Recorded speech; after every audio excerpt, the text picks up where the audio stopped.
자, 안녕하십니까. 외식 창업 관련해서. 자, 지난주에는, 프로세스 과정에 대해서 한번 좀 얘기를 해봤습니다. 자, 오늘은, 자, 창업 준비와 경영자의 조건에 대해서, 예비 창업자가 가져야 할 자세, 그런 것에 대해서 한 번쯤은 짚고 넘어가야 될 듯하여 공부를 하고 있습니다. 어떻게 본다면 여러분들이 이제 취업과 관련해서도 이런 부분에 대해서 좀 알아둬야 된다는 거.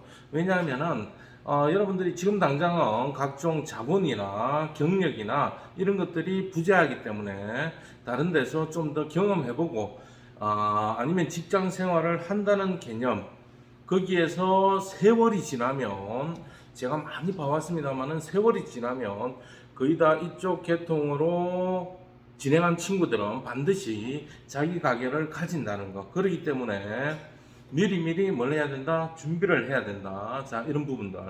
자, 이렇게 준비하는 데는 크게 두 가지가 있다는 거.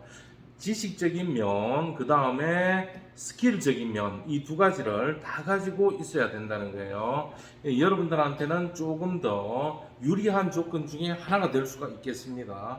학문적으로 지금도 배우고 있고, 이런 이론적인 걸 바탕으로 여러분들이 경험을 통해서 실물을 경험함으로써 자기 걸로 만들 수가 있다는 거 아시겠죠? 자, 그러면 어떤 준비를 해야 되느냐? 이런 부분들 어떻게 보면 알고 있는 내용이지만 한 번 더 체킹하고 지금부터라도 좀 더 철저하게 이론적인 부분과 실무적인 부분을 준비할 수 있도록 해야 되는 그러한 과정이라는 거 알아두시기 바랍니다. 자, 그러면 뭐다? 자, 평상시에 장사의 안목을 길러라. 자, 이거 같은 경우에는 자, 평상시에 자기가 관심 있는 분야, 평상시에 자기가 잘하는 분야, 이런 부분에 대해서 좀 더 신경을 많이 쓰라. 자, 그런 부분은 뭘까? 뭔가 있을까요? 창업과 관련된 자기한테 맞는 정보에 대해서 스크랩을 한다든지 아니면 유망 업종에 대해서 길을 가든다든지 아니면 다른 친구 하는 이야기를 듣는다든지 아니면 시중에 걸려있는 간판이라든지 이런 것들을 보고 어떤 아이템이 좋을지 아니면 어떤 식당들이, 레스토랑들이 잘 되고 있는지 이런 것들을 평상시에 체크하면서 뭘 한다? 꾸준하게 트렌드를 관리하면 좋겠다는 거. 또 그리고 이제 그쪽에 근무하고 있는 분들하고 친분을 만들어 놓는다든지 또 그 다음에 여기에서 느낀 점들을 메모를 해 놓는다든지 제가 얘기를 했잖아요. 여러분들이 공부를 하면서 자기만의 경영 노트를 만들어라는 거.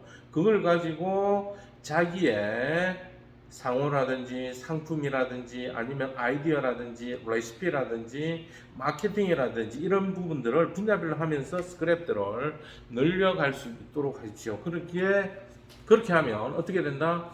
자기가 취업을 해서라도 활용을 할 수가 있고요. 그 다음에 추후에 자기가 창업을 해서 그걸 적용해서 대박을 터뜨릴 수 있는 경영에 도움을 줄 수 있는 자 그러한 시크릿 노트가 된다는 거 아시겠죠? 아니면 가이드가 된다는 거 자기의 이런 철학 같은 것도 좀 적어 넣으시고 경영 방침 이런 것들도 좀 적어 넣으면서 관리를 하시면 좋겠습니다. 첫 번째, 자, 그 다음에 입지에 맞는 업종을 선택하는 것이 중요하다. 지난 시간에 간단하게 얘기했습니다만은, 자, 업종에 맞춰 가지고 입지를 선택하는 방법이 있고요. 그 다음에 입지를 보고 업종을 선택하는 방법이 있습니다. 자, 이런 부분들 잘 선택할 수 있도록. 자, 예를 들자면 떡볶이집 하면 아주 생각하는 바로는 어때요? 떡볶이집 같은 경우에는 노인층들이 많은 것보다는 젊은 세대들이 살고 젊은 세대들이 있는 곳에는 아이들을 낳고 그 아이들이 학교에 가고 이런 개념적인 부분들 그러니까 선호하는 연령층이 많은 곳에다가 입지를 선점하는 것이 좋겠지요.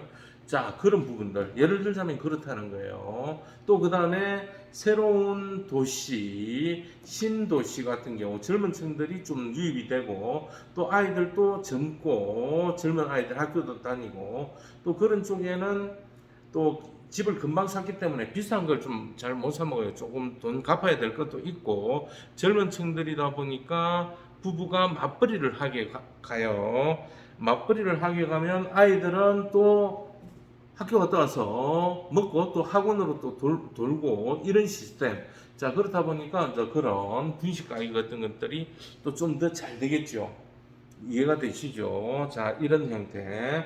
또 입지에 맞게끔 또 되는 것 중에 하나가 뭐 중식집인데 배달 전문 이런 것 같은 경우에는 어디가 잘 돼요? 신도시가 생기면 그 짝만 찾아가는 중국집들이 있어요. 그래가지고 이사 들어오는 집들 뭐 하는 집들 전부 다 어떻게 해요? 초반에 다 중식 시켜 먹잖아요. 계속 장사 잘 되는 거예요. 배달하고 뭐 하고 그 사가지고 그래 어느 정도 되면 그 팔고 또 다른 신도시 생기는 쪽으로 또 가는 거예요. 그래서 또 돈 버는 거예요. 자, 이런 시스템, 자, 이런 형태. 또 그 다음에 우리가 다 보더라도 요 입지 같으면 어떤 품목이 잘 되겠다 이런 것들. 자, 그런 형태의 뭐가 있다. 입지에 따른 어떤 업종을 할 것이냐. 그 다음에 업종을 가지고 이 위치 같은 경우 업종을 가지고 이 업종과 관련된 부분은 어디에 들어가면 좋을까 이런 식으로도 한 번씩 시뮬레이션을 한번 해보시면 좋겠습니다. 자, 보통 보면 상권 같은 경우에 음식점 같은 경우 뭐 100%는 아니더라도 한 50% 정도가 이제 뭐 음식 상가들 있는 데서 뭐 또 한 30% 정도 뭐 차지하고 있는 음식의 종류 뭐 이런 것들도 하나의 좋은 아이템이 될 수가 있고요. 그만큼 뭐 유명하다고 볼 수가 있겠죠. 그런데 그런 곳에서 성공하려면 좀 두 가지 좀 규모적인 면에서 다른 데보다는 좀 더 어느 정도 커야 되겠죠, 그죠? 그 다음에 입지적인 면에서도 좀 더 접근성이 강한 곳으로 선택을 해야 되겠죠. 이런 조금은 신경 써야 되는 부분이 있다는 거. 자, 그 다음에 1등만 살아남는 것이 아니다. 자, 그런 곳에 가서 이제 또 살펴봤을 때, 뭐 전략적으로 살펴볼 때 거의 완투가 많이 살아남아 있죠. 자, 예를 들자면 이제 뭐 완투 같은 경우 파리바게뜨 빵가게 하면 파리바게뜨하고 또 뭐예요? 뚫어주는 형태 그런 것들. 또 뭐 햄버거나 이런 거 보면 어때요? 햄버거 같은 경우는 이제 뭐 맥도날드, 버거킹, 그 다음에 롯데리아 뭐 이런 식으로 또 뭐 2등, 3등 뭐 3파전이 있는데 자 이런 식으로 좀 더 2등도 살아남을 수 있다는 거. 근데 그렇게 하려면 어떻게 해야 될까요? 뭐 벤치마킹에서 먼저 뭐 뺏기기라든지 유사하게 좀 가는 면들이 굉장히 많습니다. 자, 유사한 품목들 굉장히 많잖아요. 하나가 또 생성되면 자 이쪽에서 또 다른 것도 내놔놓고 이렇게 상호 경쟁하는 자 그러한 부분이 있다는 거. 자 그런 부분들도 한 번쯤 생각을 해보고 자기가 하더라도 좀 벤치마킹 좀 잘할 수 있도록 뭐 보통 보면 뭐 죽집 같은 경우도 이제 뭐 본죽이 있고 그 다음에 뭐 죽 이야기 뭐 이런 식으로 해서 또 닭집도 보면 뭐 BBQ, BHC 지금 대판 싸움하고 있죠, 그죠? 자 BBQ가 처음에 나와가지고 영업을 하다가 우리나라 같은 경우에 모든 프랜차이즈는 한 몇 개 정도 만들 수가 있다. 동네별로 들어가면 뭐 저 시골 빼고 한 2,000개 정도를 오픈할 수가 있어요. 2,000개 정도 오픈하고 나서니까 이제 안 되니까 이제 같은 이름으로 이제는 같은 동네에 두 개씩 안 돼버리니까 어떻게 해요? 좀 비겁하지만 BHC라는 이름으로 또 하나 만들어요. 브랜드 네이밍을. 자, 그럼 어떻게 돼요? 두 개가 분리가 되죠. 그럼 어떻게 돼요? 세금을 적게 냅니다. 법인 자체가 틀리기 때문에. 그러면서 BBQ 달면서 어디요? BHC 가서 뭘 줘요? 물품 보급해줘요. 막 그런 식으로. 그러면 매출은 그러면서 이거는 BBQ가 아니기 때문에 BHC로 BBQ가 있는 동네에다가 뭘 해요? 가게를 열어줘요. 그럼 이 두 집은 싸움해요. 그런데 어떻게 된다? 자, BBQ도 있고 BHC도 있고 사람들은 어떻게 돼요? 이것도 사 먹고 이것도 사 먹고 그러면 다른 닭집들이 죽어요. 그러면 어떻게 돼요? 이 회사 자체는 어떻게 된다? 마켓 쉐어적인 측면에서 하나만 가지고 있다가 하나가 판매하는 포션보다 이 두 개가 빠지면 교집합이 있지만은 뭐가 된다? 큰 파이 자체는 커져요. 돈 벌어들이는 거는 커져요. 본사 자체는. 자, 그렇게 쭉쭉쭉 생활하다가 어떻게 됐나요? 미국의 사모펀드에다가 이제 이걸 하나 BHC를 판매를 해버려요. 자, 그래가지고 이제 계속 BBQ가 BHC에다가 이제 소송을 걸지요. 여기는 우리 걸 카피했다. 막 이런 식으로.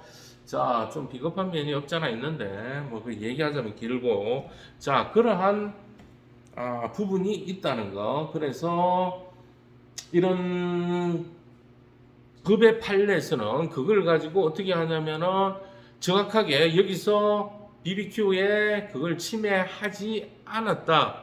침해한 그것이 잘 보이지 않는다. 이런 식으로 이제 판결은 지금 나와 있는데, 그러면 이제 또 소송 거는 거죠. 자, 이런 것 자체가 법원에서 뭐 물론 판단을 해야 할 부분도 없잖아 있겠지만은 아무튼 조금 뭐 그렇게 흘러가는 것도 있다는 거 여러분들이 알아두시면 좋겠습니다. 1등과 2등 사이에서 이런 카피적인 측면들, 왜냐하면은 외식업의 특징 중에 하나도 뭐다? 자, 카피가 아주 빠르다. 유사한 거를 아이디어 창작해가지고 만들어낼 수가 있다. 뭐 그런 것들. 네, 옛날에 이제 뭐 덮밥 이야기도 잘 아시죠? 뭐가 있다?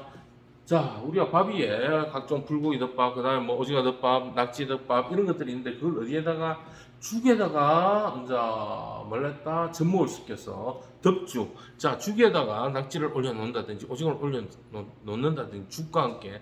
자, 그런 것들을 어떻게 했다? 죽집에서 개인적인 그것을 카피해가지고 죽 프랜차이즈 형태에서 이제 때리 만들어가지고 막 공급하다가 뭐 소송이나 아니면 뭐 사과하고 문제 있다 막 이런 것들 이제 많이 나와 있었죠, 그죠? 자, 그런 부분들이 어떻게 됐다? 음식에서는 이제 카피나 이런 것들이 좀 용이하다. 그래서 이제 이런 문제가 나오고 있는데, 이런 부분들에서 좀 자기의 창작, 그 다음에 자기의 그러한 부분들을 뭐 상표 등록이라든지 뭐 특허를 해 놓는다든지 이러면 좋겠죠, 그죠? 자, 이런 부분들이 있다는 거. 자, 그 다음에 아무튼 1등만 살아남는 것이 아니다. 자, 그 다음에 창업 초에는 자, 수익보다는 매출에 좀 더 신경을 써야 되겠다. 자, 창업 초에 이제 돈이 들어가 보니까 저도 많이 경험했는데, 자, 어떤 곳에 가보면 창업 초기인데 참 문제가 많은 것들이 많아요. 자, 이름 자체가 뭐냐면 왕갈비탕이에요. 근데 이 왕갈비를 먹어봤을 때 이 왕갈비가 참 갈비탕은 갈비탕인데 왕갈비인데, 자, 맛 자체가 국물이 이거 첫째 진하지 않아요. 그 다음에 이 수입산 고기 같은데 뼈도 크고 고기도 붙어가 있는데 이 고기가 너무 질긴 거예요. 너무 질겨. 그래서 참 처음 먹었을 때는 자기 아는 사람도 오고 규모도 뭐 어느 정도 좀 크게 했던데 보니까 어떻더라? 야, 이게 참 오래 못 가겠구나 이런 느낌이 들더라고요. 딱 먹어보면 아는데, 근데 처음에는 오픈을 하면 음식점들은 다 아는 사람, 지인, 또 뭐 소개, 오픈했으니까 한번 가보자, 그 지역에서. 이런 식으로 해서 많이 온단 말입니다. 그런데 딱 먹어봤을 때, 이 음식점은 자기 친척이라도 맛없으면 재방문 안 합니다. 자, 우리가 매출을 올리는 방법 세 가지 얘기했죠. 어떻게 하면 손님들을 오게 만들 것이냐, 어떻게 하면 온 손님 다시 오게끔 만드느냐, 그 다음에 온 손님들한테 많이 팔 것이냐, 이래 돼 있는데 아예 퀄리티 맛 자체가 없으니까 자기 입맛에 안 맞으니까, 자, 그러면 어떻게 된다? 아예 재방문 안 이루어집니다. 보통 3개월도 못 가고 그 집 망해버렸어요. 아시겠죠? 자, 그런 것들. 자, 이런 부분이 이제 맛, 서비스, 퀄리티 이런 걸 잡아야 되고, 그 다음에 뭐 어떤지는 모르겠는데 처음부터 너무 뭘 신경 쓴다. 처음부터 손님들에 대한 만족을 느끼게끔 만드는 게 아니라 이익을 추구하다 보니까 어떤 현상이 일어난다. 이익을 추구하다 보니까 고기 양이 적고 그 다음에 어떻게 된다. 야채 양이 적고 예, 밥량, 반찬량 이런 것이 적어요. 자, 근데 우리나라도 좀 음식물 쓰레기 문제는 있지만 왜 그러느냐? 손님들이 와, 그 집 가니까 푸짐하다 이런 느낌 딱 받으면 가격 대비 받으면 맛도 있고 푸짐하다 이러면 재방문이 이루어집니다. 자, 그런 것들이 뭐 기본으로 깔려가 있기 때문에 그렇다는 거. 물론 여러분 신세대는 지금은 그렇지 않다는 거. 조금씩은 변화가 일어나고 있다는 거. 뭐 다이어트식이라든지 아니면 가심비, 자기가 마음에 드는 것도 촬영하기 위해서 다른 사람한테 보여주기 위해서 또 건강식을 위해서 자 이런 식으로 가고는 있지만은 어떤 식으로 그런 식으로 가고는 있지만은 그래도 아직 음식 가게에서는 좀 더 다른 집보다는 좀 풍성해야 경쟁력이 있다는 거. 자 그런데 그렇지 못하니까 어떻게 되더라? 이익만을 추구하고 이윤만을 추구해 버리니까 손님들이 다 아는 거예요. 자, 그 다음에 이윤을 추구하다 보니까 퀄리티 조금 낮은 거. 자, 야채 같은 거, 그런 거 쓰면 어떻게 돼요? 딱 느끼기에 딱 옵니다. 무 같은 거 조금 시들시들한 거 연다든지 파 시들한 거. 그래, 물러 트진 파 같은 거 약간 미묘한 거 있잖아요. 그랬을 때, 씹어 먹었을 때 물컹한 거. 자, 이런 것들, 이런 거 한번 겪고 나면 손님들 요즘은 다시는 안 가요. 왜 안 가요? 그 집 아니더라도 다른 집들이 많이 있기 때문에 그래요. 아시겠죠? 자, 그런 부분들. 그 다음에 또, 어떤 집 가면, 초반에 손님 없다고, 여름 지난 지 얼마 안 됩니다만은, 에어컨을 끄나요. 좀 연세 드신 분들이 해요. 그럼 그분들은 많이 더위를 덜 타요. 왜? 피가 천천히 도니까 그게 안 더워요. 젊은 혈기들은 피가 빨리빨리 도니까 또 막 열을 많이 받죠. 그래가지고 이제 손님이 딱 들어오면 그때부터 가서 뭘 해요? 에어컨 틀어요. 자, 그럼 어떻게 될까요? 들어오자마자부터 시원하다 이런 느낌이 아니라 들어와서 손님이 듣겠구나 싶어가지고 에어컨을 트는데 어떻게 된다? 거기에서부터 이제 냉기가 돌아가지고 다시 좀 시원해지기까지 전기를 아끼려고. 자, 그러면 어떻게 돼요? 이 손님들 다음에 올까요? 안 올까요? 안 오거든요. 아시겠죠? 자, 이런 부분들 너무 민감하게 관리 비용을 줄이기 위해 가지고 그렇게 하면 안 된다는 거. 자, 그러면 어떻게 돼요? 자, 그거 전기료 가스비도 가스비도 이제 끊었다가 항상 따뜻하게 유지하고 보내야 되는데 손님 오면 그때부터 이제 캐가지고 이제 열 올려가지고 준비를 하면 가스비는 되겠지만 고객 만족도도 전략이 되는 거예요. 낮아지는 거예요. 그러면 고객들이 기피하는 가게가 되어버린다는 거 아시겠죠? 이제 수익보다는 이제 매출에 신경 쓰고 고객 만족에 신경을 쓰라는 거. 자, 그 다음에 자기 관리와 점포 관리를 좀 더 철저히 해야 되겠다. 자, 외식 같은 경우에는 구정 광고도 굉장히 무시하지 못한다. 그래서 요즘 같은 경우에요. 인터넷에 댓글 다는 그러한 부분이라든지 또 그 다음에 입에서 입으로 퍼져나가는 거. 자, 요즘은 SNS 상으로도 일파만파 얹어 나가잖아요. 이런 것들을 무시하지 마시고 인지하고 초창기에는 자기 아는 사람을 통해서 일명 댓글 부대라고 하죠. 그럼 부정적이다 이렇게 생각하지 마시고 살아남기 위해서 자, 그것도 가능한 거예요. 아시겠죠? 왜? 경쟁사이기 때문에 다른 사람들도 이미 그렇게 경쟁하고 있고 돈 주면서까지 그렇게 경쟁을 하고 있기 때문에 그래요. 근데 일부는 그렇게 하지만 그게 가짜면 안 된다는 거 아시겠죠? 자, 그런 부분들 꼭 신경을 쓰시고요. 그 다음에 이제 특히나 지역 상권인 경우에는 더욱더 신경을 써야 된다는 거예요. 자, 지역 상권 같은 경우에는 어떤 현상이 일어나나요? 자, 자기가 그쪽에서 쭉 생활하다 보니까 많은 지인들과 또 자기의 친인척뿐만 아니라 학교 동문들 그쪽에서 자라고 초등학교, 중학교, 고등학교 하면 동문들이 얼마나 많겠습니까? 그런 곳에서 나쁜 소문이 난다면 이미지가 굉장히 치명적일 수가 있다. 그런 부분들 때문에 지금도 사건 사고 굉장히 많은 것 중에 하나가 그 얘기는 안 하겠습니다만은 상호는 수제버거 아시죠? 지금 소송 막 하고 있고 문제 있는 게 뭐예요? 자, 우리는 수제버거다. 수제버거인데 또 따라하는 것 중에 하나가 뭐예요? 우리는 위생적으로 한다. 주방을 오픈하겠다. 그래서 동네 사람들 불러 모아서 우리는 이렇게 위생적으로 깨끗하게 생산하고 있습니다. 수제버거를 이렇게 하면서 이제 만들고 있었다는 거예요. 그렇게 왔는데 손님이 딱 문의를 하는 거예요. 질문을. 수제버거에 대한 정의가 무엇인가? 자, 수제버거에 대한 정의는 일단 냉동 고기가 아닌 생고기 상태에서 고기를 다져가지고 아니면 그 고기를 가지고 뭘 한다? 예, 패티를 만들어서 수제버거를 만드는 것에 대한 정의가 나와 있는데 이 프랜차이즈인 수제버거의 만드는 과정을 살펴보면 냉동으로 된 패티를 가지고 수제버거라고 만들고 있고 밖에는 그런 의미가 아닌 걸로 수제버거라는 광고를 하고 있는 거예요. 근데 이 사장님은 다른 동네에서 하는 게 아니라 자기가 태어나서 쭉 자란 동네에서 20년 동안 살고 있는 동네에서 그 장사를 하면서 그런 부분들을 이제 아는 사람들을 초청해가지고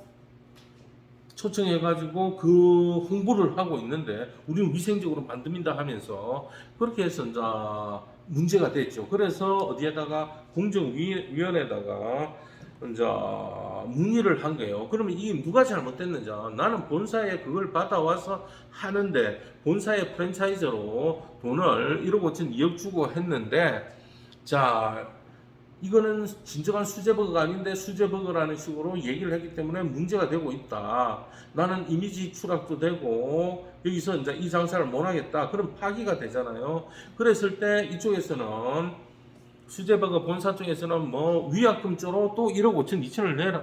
1억 5천에서 2억을 내라고 하는 거예요. 왜? 중간에서 위약 해제가 했기 때문에 업주가 아시겠죠? 자, 그랬는데 이 판단을 어떻게 해야 되느냐? 아직까지 결론은 안 났어요. 지금 이제 소송 중에 있습니다. 그러면서 이제 광고비와 그 다음에 이제 각종 프랜차이즈 수수료를 안 냈다고 이제 또 이쪽에서는 이쪽을 본사 측에서는 업주 쪽으로 또 뭘 그래요? 이제 또 소송을 그렇죠. 그래가지고 이제 싸움하고 있는 단계입니다.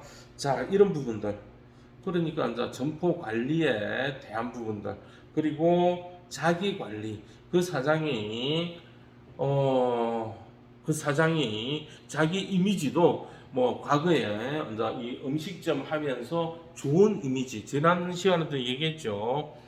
긍정적인 면들 과원이라든지 아니면 노인이라든지 아니면 부른 노인들 또 그 다음에 어려운 환경에 있는 분들 도와줌으로써 좋은 이미지가 구축되어져 있는지 없는지 이런 것들도 좋다는 거. 예. 더불어 사는 사회잖아요. 그죠? 옛날에는 짜장면 집 아저씨가 있었는데 이분이 어떻게 했다? 네, 어린 아이들을 위해서 이제 많은 봉사를 했어요. 자, 이런 부분들은 지난번에 얘기를 했으니까 넘어갈 수 있도록 할게요. 그리고 그 지역에서 영업을 하신다면은 각종 협의회라든지 상가 번영회라든지 아니면 청년연합회라든지 이런 곳에 좀 더 가입을 해가지고 지역사회 발전과 봉사를 통해서 또 자기의 꿈도 같이 이룰 수 있도록 하면 좋겠습니다. 자, 그런 점포 관련 이런 것들에 대해서 밸런스를 맞춰야 된다. 자, 그 다음에 투자비를 좀 줄일 수 있도록 해야 되겠다. 자, 요즘 같은 경우에는 투자해야 될 부분에 대해서는 반드시 좀 과감하게 투자를 해야 되겠지만은 요즘 같은 경우는 이제 또 폐업하는 점들이 굉장히 많기 때문에 스테인리스 같은 경우에는 또 뭐 중고라도 거의 새 것 같은 것들이 있으니까 그런 부분을 통해서 투자비를 적게 함으로써 나중에 회수할 수 있는 그 기간을 단축할 수 있도록 해야 된다는 거 알아두시면 좋겠습니다. 자, 잠시 후에 또 진행하도록 하겠습니다.